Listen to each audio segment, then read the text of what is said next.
All up and down the valley, near the headwaters of the Sacandaga River, were scores of lumber jobs, large and small, from which thousands of logs were taken to the river in winter to be floated down to Glens Falls in the spring flood. Many and many times as a boy I have stood in our backyard when the ice was breaking up in the river and the water rising to nearly overflow the banks, and watched with wonder the masses of floating logs slowly winding their way down to the mills. Sometimes, for several days at a stretch, there would be no hour of the day that one could not see hundreds of them silently moving with the current.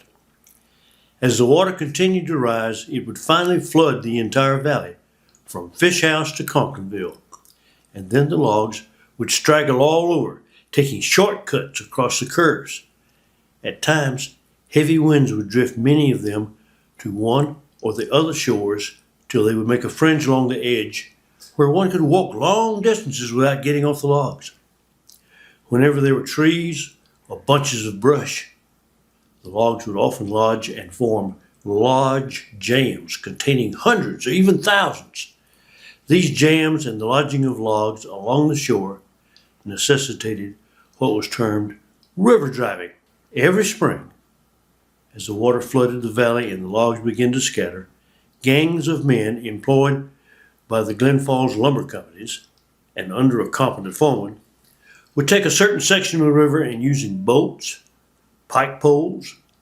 cant hooks, work the logs away from the shore onto the current and break up the jams to start the logs on down the stream.